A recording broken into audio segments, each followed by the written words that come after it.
Application করেছিলাম, আমরা মূলত কোর্টেতে একটা অ্যাপ্লিকেশন দিয়েছিলাম।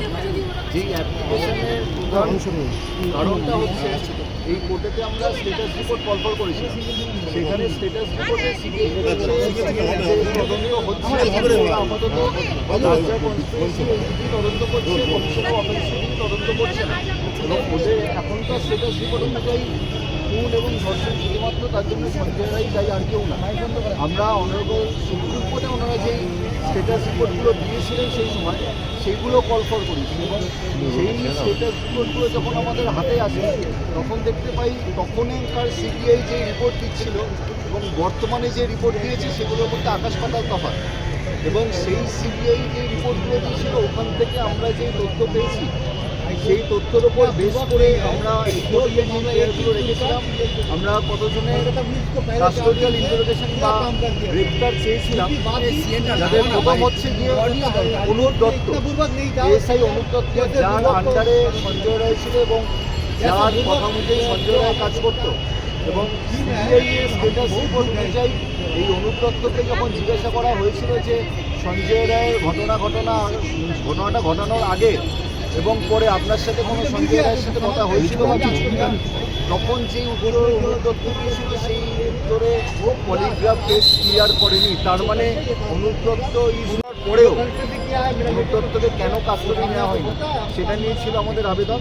দ্বিতীয় আবেদন ছিল হচ্ছে ভিক্টিমের সঙ্গে সেই ডাক্তাররা চারজন ছিল, অর্ঘ সেন, গোলাম আজম, সৌমিত্র এবং শুভদীপ সিংহ মহাপাত্র, তাদেরকে কেন কাস্টডিতে নেওয়া হয়নি? কেন যখন একটা মার্ডার কেসেতে আননোন কেউ থাকে, আননোন অ্যাকিউজ থাকে, তখন লাস্ট সিন যদি অনুযায়ী যারা থাকে তাদের কাস্টোডিয়াল ইন্টারোগেশনের প্রয়োজন।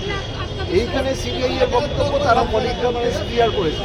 তাহলে সিবিআই এর নিজেদের বক্তব্যই দুরকম পাঠ করেছে। একবার বলছে পলিগ্রাফ টেস্ট ক্লিয়ার করেছে বলেই গোলাম আজম, অর্ঘ সেনদের আমরা ছেড়ে দিয়েছি, আবার এদিকে polygraph test Anup Dutta fail করেছে, তারপরেও অনুপ দত্তকে কাস্টডিতে নেওয়া হয়। সেই বক্তব্যগুলো আমরা কোর্টে তুলে ধরেছি।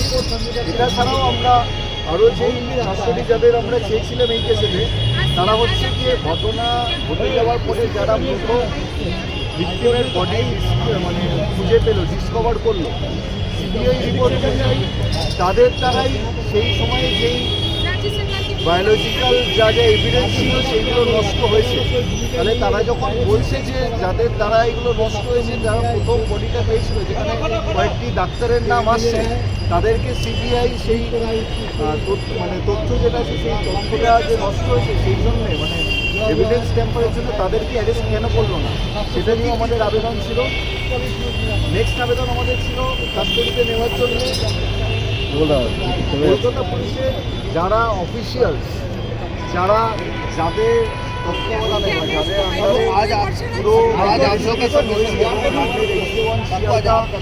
সেইখানে ভর্সনা করেছে, তাদের যা কাজকর্ম তাদেরকে ইললিগাল অ্যাক্ট এবং ইললিগাল ড্রিং বলে ডিসক্রাইব করেছে, তাদের এগেন্সে কোনো রকম অ্যাকশন হয়নি কেন? এবং সুদীপ্ত রায়, যার সঙ্গে কথোপকথন হয়েছিল, যেটা সিবিআই তাদের স্ট্যাটাস রিপোর্টে সন্দেহভাজন বলে সুপ্রিম কোর্টে জমা করেছিল, সেই সুদীপ্ত রায়কে সন্দীপ ঘোষকে কাস্টডিতে নেওয়া হলো। একটা যখন কনস্পিরেসি হয়, যখন রাজ্য সরকার তাদেরকে বলা হয় এতদিন ধরে खराब स्टेट गवर्नमेंट नहीं होता है जो क्रिमिनल को सपोर्ट करते हैं। ऐसे कोई राज्य नहीं है, हमको लगता है ये लोग की भी कोई घटना तो बोलता है उधर 2024 स्टेट में क्या होता है, हम जो बंगाल में रहते हैं बंगाल का कंपाउंड এবং এক্সিট ওটা আমরা চিনি কেন একটা পার্টে যেটুকু সঞ্জয় রায়কে দেখা গেছে সেইটুকু নিয়ে তো বাকি পার্টটা নিয়ে আমাদের দেখতে হবে। তার কারণ এইখানে যেটা এসএসসি দেখা যাচ্ছে সেই সেমিনার রুমটা cannot be the crime scene because ওইখানে যেইখানে বডিটা পাওয়া গেছে সেই জায়গাটা হচ্ছে আনডিস্টার্ব এবং there is no any sign of struggle, মানে কোনো রকম কোনো নড়াচড়া এবং আনডিস্টার্ব অবস্থায় জায়গা রয়েছে। তাহলে এত বড় একটা ঘটনা, একজন একটা ভিকটিম রেপ এবং মার্ডার হচ্ছে, কিন্তু যেখানে তাকে পাওয়া যাচ্ছে সেই জায়গাটা আনডিস্টার্ব, তাহলে এটা এসএসসি হতে পারে না। এবং সিবিআই যে রিপোর্ট অনুযায়ী এইখানে কিছু ফুটবল মানে ব্যক্তির আসা যাওয়াতে ওই 63টার যে ন্যাশনাল এভিডেন্স ছিল সেটা ঘেটে গেছে। সেই জন্য আমরা বাকি বিল্ডিংয়ে এবং আরও একটা আমরা জায়গাতে প্রশ্ন তুলে ধরেছি, এই কেসে আইডেন্টিফাই করা হয়েছে তার হেডফোন থেকে। সেই হেডফোন থেকে পাওয়া গেছিল যে ভিডিও মানে সিজারের যে ভিডিওটা, সেটাই সিবিআই রিপোর্ট অনুযায়ী ইনকমপ্লিট। ভিডিওটা স্টার্ট হলো, একটা হেডফোন পাওয়া গেল। সে অনুযায়ী একটা যখন সিজারের ভিডিও হবে, সেটা ঘরে ঢোকা থেকে আরম্ভ করে একটা কিছু পাওয়া হবে। সেই জায়গাটাতে একটা ইনকমপ্লিট ভিডিওর ওপর বেস করে সন্দেহ কিছু করা হয়েছিল। তাহলে কি আরও কিছু তথ্য ছিল সেইগুলোকে সরিয়ে দিয়ে তারপরে ভিডিওটা স্টার্ট হয়েছিল, নাকি সেই হেডফোনটাকে ওখানে ইচ্ছাকৃতভাবে রেখে দিয়ে তারপর ভিডিওটা স্টার্ট হয়েছিল? তো যারাই ভিডিওগ্রাফি করেছিল তাদেরও আমরা কাস্টোডিয়াল ইনফরমেশন চেয়েছি। তো আমাদের এই আজকে আগের দিনকে আমরা প্রোগ্রাম দিয়েছিলাম, সিবিআই গতদিন আসেনি, আজকে ছিল। আজকে সিবিআই এসে অদ্ভুত একটা রিপ্লাই দিয়েছে। ওনাদের প্রথম থেকে শেষ অবধি একটাই বক্তব্য যে আমরা তদন্ত করছি, কিন্তু আবার শেষে ওরা লিখেছে যে আমাদের এই যেই অ্যাপ্লিকেশন পুরোটাই রিজেক্ট করে দেওয়া। তার মানে ওরা কি চাইছে, যে ইনভেস্টিগেশনটা তাহলে বন্ধ করে দিয়েছে নাকি ইনভেস্টিগেশনটা চালাচ্ছে?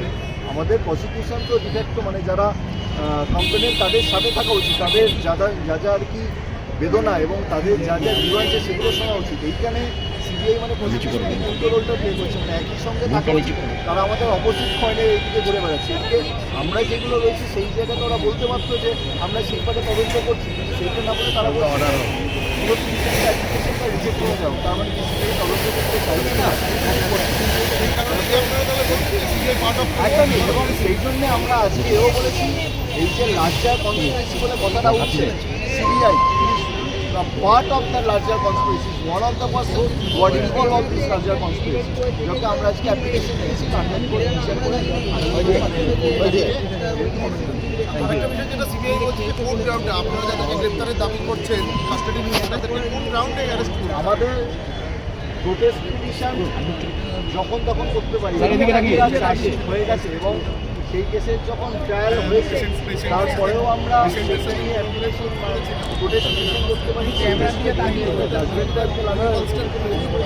এবং লান্ডেড কোর্টের আগের দিনকে যখন পেপারটা তখন করতে পেরেছি, আজকে ওনাকে বলার পর উনি স্যাটিসফাই হয়ে আমাদের এই অ্যাপ্লিকেশনটা গ্রহণ করেছে।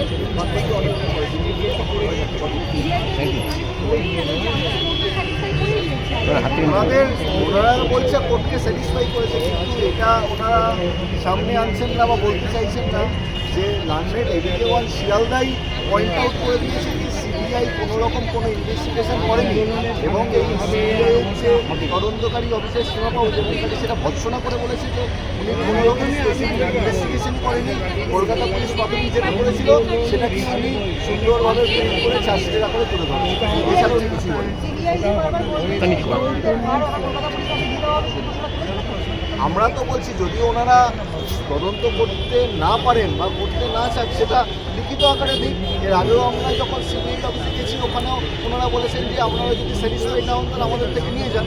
আমরা কিছু হলে আমরা কাদের কাছে যাবো? আমরা তো প্রশাসনের কাছে যাবো, আমরা যাবো কোর্টের কাছে।